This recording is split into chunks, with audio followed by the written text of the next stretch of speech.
Hello my dear friend, welcome back to our channel. तो आज की हमारी इस वीडियो में हम करने वाले हैं हमारे MCom second year MCO 5 unit number first की पार्ट 2। फर्स्ट पार्ट में हमने किया है ब्रांचेस ऑफ अकाउंटिंग में फाइनेंशियल अकाउंटिंग के बारे में। तो आज का हम वहीं से कंटिन्यू करते हैं। सेकंड पॉइंट है उसका कॉस्ट अकाउंटिंग। बेसिकली अगर हम ब्रांचेस ऑफ अकाउंटिंग की बात करते हैं तो 3 ब्रांच आती है। फर्स्ट है फाइनेंशियल अकाउंटिंग, सेकंड है कॉस्ट अकाउंटिंग, थर्ड है हमारी फाइनेंशियल मैनेजमेंट अकाउंटिंग। ठीक है, फाइनेंशियल अकाउंटिंग, कॉस्ट अकाउंटिंग और मैनेजमेंट अकाउंटिंग फर्स्ट वीडियो में हम कर चुके हैं। फाइनेंशियल अकाउंटिंग क्या होती है, ठीक है, उसकी कॉस्ट अकाउंटिंग क्या होती है और इसकी क्या जो है फंक्शंस होते हैं। आज की हम इस वीडियो में कर रहे हैं कॉस्ट अकाउंटिंग, इसके फंक्शंस और लिमिटेशन के बारे में। वहीं से हम कंटिन्यू करते हैं। तो कॉस्ट अकाउंटिंग क्या होता है, कॉस्ट अकाउंटिंग के हम के अंदर क्या करते हैं, जो भी एक प्रोडक्ट या बनाए जाते हैं एक बिजनेस के द्वारा, उसमें आने वाली जितनी भी कॉस्ट है उसको रिकॉर्ड किया जाता है ताकि ये पता लगाया जा सके कि कॉस्ट कितनी आई है किसी प्रोडक्ट को बनाने में। अगर ज़्यादा आई है तो उसको कंट्रोल किया जा सके। तो इसके कुछ फंक्शन हम देख लेते हैं। क्या फंक्शन होते हैं कॉस्ट अकाउंटिंग के, यही होते हैं। Cost accounting enable the management to ascertain the cost of product.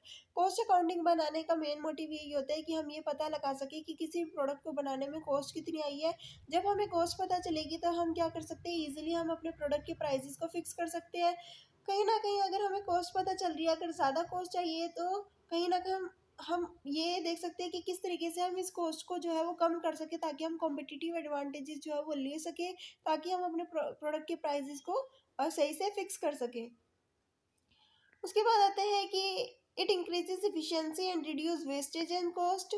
And last point है कि it provide cost data for comparison in different period. क्योंकि यहाँ पे हम क्या करते हैं, एक बिजनेस क्या करता है, कॉस्ट को रिकॉर्ड करता है। तो हर एक साल की कॉस्ट के बारे, हर एक ईयर की जितनी भी कॉस्ट आती है किसी प्रोडक्ट को बनाने के अंदर, तो एक बिजनेस को पता होता है कि पिछले साल क्या कॉस्ट चाहिए, इस बार क्या कॉस्ट चाहिए।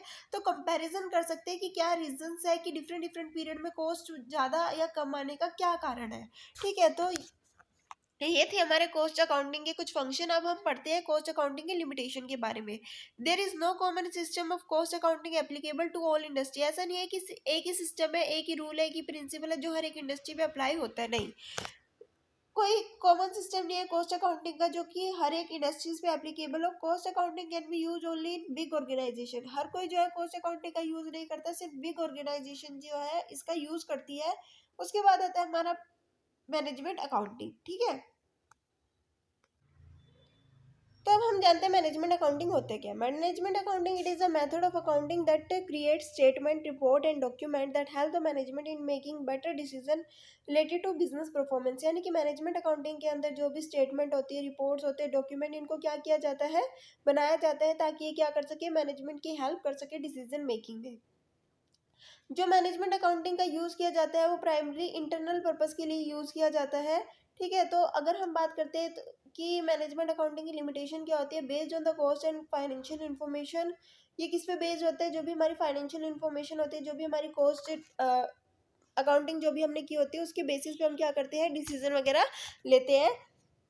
It has a very wide scope, lack of knowledge, it is very costly system. क्योंकि मैनेजमेंट अकाउंटिंग करना जो है बहुत ज़्यादा क्या है, कॉस्टली है। यहाँ पे प्लानिंग की जाती है, कंट्रोल किया जाता है, परफॉर्मेंस को इवेल्युएट किया जाता है। तो ये क्या है, एक तरीके से बहुत ज़्यादा कॉस्टली है। ठीक है, it invites resistance within the organisation. इसकी वजह से क्या है, ऑर्गेनाइजेशन के अंदर चेंजेस लाए जाते हैं। क्योंकि यहाँ पे क्या किया जाता है, डिसीजन मेकिंग में हेल्प करता है, परफॉर्मेंस को इवेल्युएट करने में हेल्प करता है, कंट्रोल वगैरह में हेल्प करता है। हमने पढ़ा ब्रांचेस ऑफ अकाउंटिंग में 3 ब्रांचेस होती है, फाइनेंशियल अकाउंटिंग, कॉस्ट अकाउंटिंग और मैनेजमेंट अकाउंटिंग। इन दोनों में क्या डिफरेंस है और अच्छे से समझते हैं एक इनके डिफरेंस के बेसिस पे। तो फर्स्ट जो डिफरेंस हम कर रहे हैं, इनके ऑब्जेक्टिव क्या है, क्या ऑब्जेक्ट है इनको बनाने का। फर्स्ट हम देखते हैं फाइनेंशियल अकाउंटिंग की। तो record transaction and determine financial positions and profit and loss. Financial accounting बनाया जाता है, प्रिपेयर किया जाता है। इसको बनाने का जो ऑब्जेक्टिव है वो यही है कि बिजनेस में होने वाली जितने भी ट्रांजेक्शन है उनको रिकॉर्ड करना और ये चेक करना एक बिजनेस ने एक पर्टिकुलर ईयर में कितना प्रॉफिट या लॉस अर्न किया, या फिर उस बिजनेस की फाइनेंशियल पोजीशन क्या थी। कॉस्ट अकाउंटिंग का यूज़ किस लिए किया जाता है, कोई भी बिजनेस अगर मैन्युफैक्चरिंग में इंडल्ज है, उसका मेन काम क्या है, प्रोडक्शन करने का है, तो वो कॉस्ट अकाउंटिंग का यूज़ करती है। बेसिकली बिग फर्म्स जो है, बिग कंपनीज कॉस्ट अकाउंटिंग का यूज़ करती है क्योंकि बहुत ज़्यादा कॉस्टली अफेयर होता है। ये जानने के लिए किया जाता है ताकि ये पता चल सके कि जो भी गुड्स या सर्विसेज बनाए जा रहे हैं उसको बनाने में कितनी कॉस्ट आ रही है।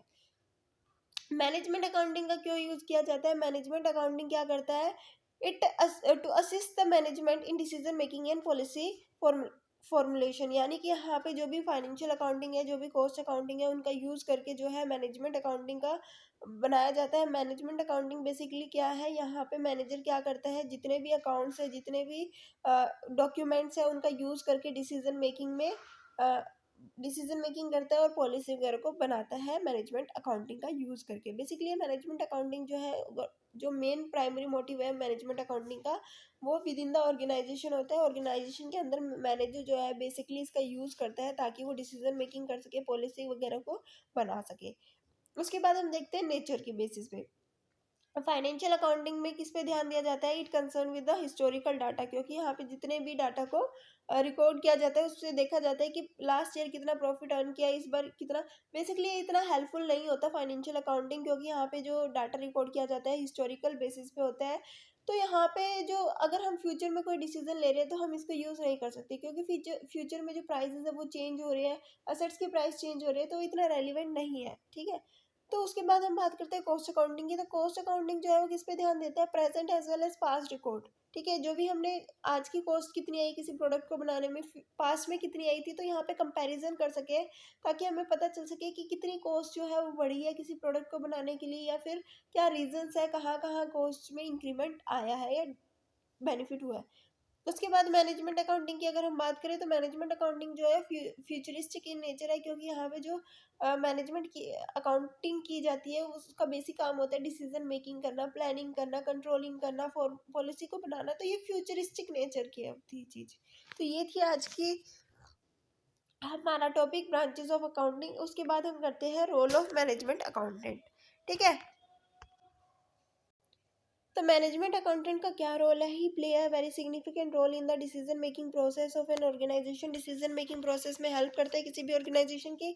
ही plays an important role in collecting, compiling, reporting and interpreting the internal accounting information. जितने भी इसका मेन काम क्या होता है, इसका जो मैनेजर है उसका मेन काम यही होता है कि जितने भी इंफॉर्मेशन उनको कलेक्ट करना, जोड़ना, रिपोर्ट तैयार करना, और ठीक है, और साथ ही साथ ऑर्गेनाइजेशन के अंदर जो भी अकाउंटिंग इन्फॉर्मेशन है उनको प्रोवाइड करना।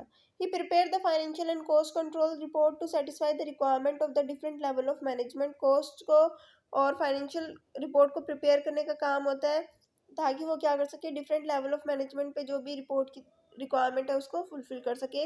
If management accountant provide the fact accurately and are presented in a manner which allow proper analysis and interpretation, then he cannot be held liable or responsible for any wrong judgment by the management। Management के अंदर जो भी हमारा management accountant है उसका main काम क्या होता है, चीज़ों को रिकॉर्ड करना, फाइनेंशियल अकाउंट बनाना, कॉस्ट अकाउंट बनाना, मैनेजमेंट अकाउंट बनाना। ये सारे अकाउंट्स कौन प्रिपेयर करते हैं, मैनेजमेंट अकाउंटेंट का काम होता है सारे रिपोर्ट को बनाना। अगर वो सही तरीके से चीज़ों को बनाता है, प्रिपेयर करता है, तो डिसीजन मेकिंग में हेल्प होती है कहीं ना कहीं।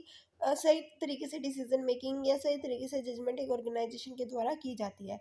अगर ये रिकॉर्ड ही सही नहीं होंगे, ठीक है, तो प्रॉपर डिसीजन मेकिंग किस तरीके से की जाएगी, प्रॉपर पॉलिसी को किस तरीके से बनाया जाएगा, तो कहीं ना कहीं इस चीज़ के लिए कौन रिस्पॉन्सिबल होता है, मैनेजमेंट अकाउंटिंग। अगर वो सही तरीके से एक्यूरेट बेसिस पे रिकॉर्ड बनाता है तो कहीं ना कहीं एक ऑर्गेनाइजेशन अपने गोल को अच्छे से अचीव कर पाएगी। ठीक है, सही तरीके से जजमेंट कर पाएगी। उसके बाद आता है मैनेजमेंट अकाउंटेंट की क्या फंक्शंस होते हैं। बेसिकली प्लानिंग करना, planning and control, reporting and interpreting, evaluation of policy and programme, tax administration से रिलेटेड। ठीक है, प्लान करना, कंट्रोल करना, रिपोर्ट प्रिपेयर करना, उस रिपोर्ट को इंटरप्रेट करना, बताना किस बेसिस पे रिपोर्ट को बनाया है, evolution of policies and programme, policies और प्रोग्राम को बनाना, टैक्स एडमिनिस्ट्रेशन करना कि किस तरीके से टैक्स जो है पे किया जाएगा। ठीक है, protection of assets through internal control and proper insurance cover, जो भी ऑर्गेनाइजेशन के अंदर असेट्स है उनको पूरी तरीके से क्या करना, उनका इंश्योरेंस कवर लेना, उनको अच्छे से मेंटेन रखना। अप्रेजल ऑफ एक्सटर्नल इफेक्ट्स, ये कुछ थे फंक्शंस मैनेजमेंट अकाउंटेंट के। ठीक है, मैनेजमेंट अकाउंटेंट का रोल क्या होता है, मैनेजमेंट अकाउंटेंट के फंक्शन क्या होते हैं। अब हम देखते हैं कि फाइनेंशियल अकाउंटिंग के प्रोसेस क्या होते हैं। बेसिकली क्या क्या प्रोसेस होते हैं, रिकॉर्डिंग द ट्रांजेक्शन, यानी कि जितनी डे टू डे ट्रांजेक्शन होती है उनको रिकॉर्ड करना in the form of journal entries. उसके बाद classifying the transaction in the form of ledger account. उसके बाद summarising the transaction in the form of trial balance. उसके बाद आता है लास्ट पॉइंट हमारा, इंटरप्रेटिंग द रिजल्ट, यानी कि बैलेंस शीट को प्रिपेयर करना। ये थे हमारे क्या फाइनेंशियल अकाउंटिंग के प्रोसेस कितने प्रोसेस है? 4 प्रोसेस है। ट्रांजेक्शन को रिकॉर्ड करना, क्लासिफाई करना ट्रांजेक्शन को, summarising the transaction and interpreting the result. किस तरीके से किया जाता है? पहले जर्नल अकाउंट बनाया जाता है, उसके बाद लेजर, उसके बाद ट्रायल बैलेंस और इसके बाद जो हमारा बैलेंस शीट को प्रिपेयर किया जाता है।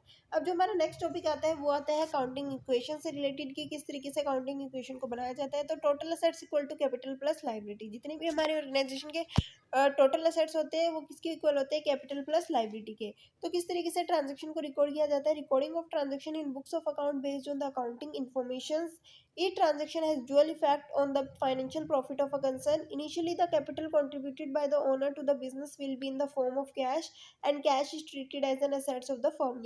यहाँ पे कहा गया है कि जितनी भी ट्रांजेक्शन होती है उसके डबल इफेक्ट होते हैं, ठीक है। जो भी स्टार्टिंग में पैसा कंट्रीब्यूट किया जाता है बिजनेस के अंदर ओनर के द्वारा, उसको जो है वो कैपिटल के तौर पे देखा जाता है। क्यों? क्यों इसलिए देखा जाता है क्योंकि जो बिजनेस पॉइंट ऑफ व्यू से जो बिजनेस है या जो ओनर है वो क्या है? सेपरेट एंटिटी है। At the same time liability will be created in the form of capital according to business entity concept. Business entity concept ये कहता है कि business and owner are two separate entities. यहाँ पे क्या कहा गया है? काउंटिंग इक्वेशन जो भी हम करते हैं, जो भी एंट्रीज होते हैं उसके डबल इफेक्ट पड़ते हैं, ठीक है। अगर हम एक एग्जांपल ले रहे हैं कि एक ओनर ने क्या किया, अपने बिजनेस में फंड्स को इन्वेस्ट किया, पैसा लगाया, तो इसके डबल इफेक्ट क्या होंगे? एक तो कैश आ रहा है बिजनेस के अंदर, कैश किसका पार्ट है? असेट्स का पार्ट है, तो असेट साइड जो है वो कैश बढ़ जाएगा। उसके बाद जो बिजनेस के अंदर पैसा आ रहा है तो एक तरीके से बिजनेस के लिए लाइबिलिटी है, तो इससे क्या होगा कि लाइबिलिटी साइड जो है वो कैपिटल में जो है पैसा लिखा जाएगा। डबल इफेक्ट हो गया, एक तो असेट्स पर एक कैपिटल पे, क्योंकि बिजनेस एंटिटी कंसेप्ट के अकॉर्डिंग जो बिजनेस है और जो ओनर है वो क्या है? सेपरेट एंटिटीज है। एग्जांपल लेते हैं हम, मान लो मिस्टर एक्स ने क्या किया? स्टार्ट किया बिजनेस जिसमें 1 लाख रुपए कैश उसने इन्वेस्ट किए। तो इक्वेशन क्या बनेगी? Assets equal to capital plus liability. 1 lakh रुपए बिजनेस में कैश है और 1 लाख रुपए से बिजनेस की लाइबिलिटी बढ़ गई। दूसरा पॉइंट है कि business purchase furniture worth ₹15,000 and पे इट कैश। बिजनेस ने क्या किया? बिजनेस के अंदर फर्नीचर को खरीदा गया कैश में, तो यहाँ पे फर्नीचर बढ़ गया और कैश गया तो कैश कम हो गया, ठीक है। कैपिटल और लाइबिलिटी पे इसका कोई इफेक्ट नहीं पड़ा क्योंकि कैश गया और फर्नीचर आ गया, दोनों ही एसेट्स है। इसके बाद जो थर्ड ट्रांजेक्शन आती है वो है business purchase goods on credit from mister Z for ₹10,000। Business ने गुड्स खरीदे, बिजनेस के अंदर एसेट्स आए, ठीक है, और कैश नहीं गया क्योंकि गुड्स जो है वो कैश में नहीं बल्कि क्रेडिट पे खरीदे, तो लाइबिलिटी बढ़ गई कि पैसा देना है। तो यहाँ पे दो इम्पैक्ट आएंगे, एक तो हमारा स्टॉक बढ़ गया 10,000 से और दूसरा हमारी लाइबिलिटी बढ़ गई 10,000 से। इसके बाद जो हमारा नेक्स्ट इक्वेशन है वो है business sold goods for ₹7,000 on credit. Business ने क्या किया? गुड्स को बेच दिया, कैश में बेचा नहीं, क्रेडिट पे। तो यहाँ पे डबल इफेक्ट होगा, एक तो हमारा गुड्स कम हो गया, एक तो हमारा स्टॉक कम हो गया, दूसरा हमारा डेटर्स बढ़ गया, ठीक है, 7,000 से। इसके बाद जो हमारी नेक्स्ट एंट्री है, mister x withdraw ₹10,000 for his private expenses. Mister x ने क्या किया? अपने खुद के प्राइवेट एक्सपेंस करने के लिए 10,000 रुपये बिजनेस से निकाल ले। तो ये यहाँ पे क्या होती है? ड्रॉइंग होती है, ठीक है। तो कैपिटल जो भी इन्वेस्ट की थी स्टार्टिंग में ओनर ने, उसमें से 10,000 माइनस हो जाएंगे, साथ ही साथ क्या गया? बिजनेस से कैश गया, तो कैश में से 10,000 माइनस हो जाएंगे। तो इस तरीके से हम क्या करते हैं? अकाउंटिंग इक्वेशन बिजनेस के अंदर करते हैं। उसके बाद आता है हमारा नेक्स्ट टॉपिक जो है अकाउंटिंग कंसेप्ट। अकाउंटिंग कंसेप्ट के अंदर दो स्टेजेस आते हैं, एक तो होती है रिकॉर्डिंग स्टेज, एक आती है हमारी reporting stage. Concept at recording stage and concept at reporting stage. Concept to be observe at recording stage यानी कि वाइल रिकॉर्डिंग द ट्रांजेक्शन, जब भी हम ट्रांजेक्शन को रिकॉर्ड करते हैं तो वो आता है हमारा recording stage. Concept to be observe at reporting stage यानी कि at the time of preparing final account, जब भी फाइनल अकाउंट प्रिपेयर किया जाता है तो उस समय जो है रिपोर्टिंग स्टेज का यूज किया जाता है। इन दोनों के अंदर कौन कौन से ट्रांजेक्शन आते हैं, कौन कौन से पॉइंट्स आते हैं, तो यहाँ पे लिखा हुआ है कि रिकॉर्डिंग स्टेज के अंदर क्या क्या आता है? Business entity concept, money measurement concept, objective evidence concept, historical record concept, cost concept, dual aspect concept.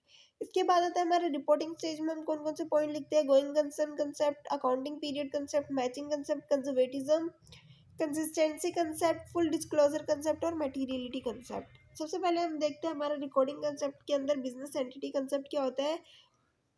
According to this concept business is treated as a separate entity from its owner. इस concept के according जो भी business है उसको क्या किया जाता है? सेपरेटली ट्रीट किया जाता है उसके ओनर से। ये कहा जाता है कि जो बिजनेस है वो अलग है और ओनर क्या है? अलग है। इसलिए हम क्या करते हैं? बिजनेस के अंदर जो भी पैसा इन्वेस्ट किया जाता है ओनर के द्वारा, उसको लाइबिलिटी साइड लिखते हैं और कैश साइड लिखते हैं। Business transaction and business property are different from personal transaction and personal property. इसमें ये कहा गया है क्योंकि बिजनेस और ओनर अलग है, इसलिए उनके जो भी बिजनेस की जो ट्रांजेक्शन है, प्रॉपर्टी है, वो अलग है किससे, ओनर के पर्सनल ट्रांजेक्शन और प्रॉपर्टी से। यहाँ पे जो कैपिटल कंट्रीब्यूट की जाती है ओनर के द्वारा, capital contributed by the owner of the firm is liability to the firm and the owner is regarded as the creditor of the firm. ठीक है। उसके बाद आता है personal expenditure of the owner is met from business funds, it shall be recorded in the books as drawing by the owner and not as a business expenditure. This difference can be easily maintained in case of limited company, but in case of sole proprietorship or partnership, business is not considered as a separate entity in the eyes of law. यानी कि अगर हमने कहा business entity concept के according कि business अलग है, owner अलग है, लेकिन अगर हम बात करते हैं कोई सोल प्रोप्राइटरशिप का बिजनेस है या कोई पार्टनरशिप का बिजनेस है जहाँ पे बिजनेस को अलग नहीं देखा जाता ओनर से, तो उस केस में जो है ट्रांजेक्शन अलग तरीके से होगी। उसके बाद आता है हमारा नेक्स्ट मनी मेजरमेंट कंसेप्ट। ये कंसेप्ट क्या कहता है, according to this concept only those transactions and events are recorded in the books of account which can be express in terms of money such as sales, purchase, salary etcetera. यानी कि money related जितनी भी transaction होगी वो books of account में record की जाती है। मनी मॉनेटरी कंसेप्ट ये कहता है, चाहे वो सेल्स हो, परचेज हो, सैलरी हो,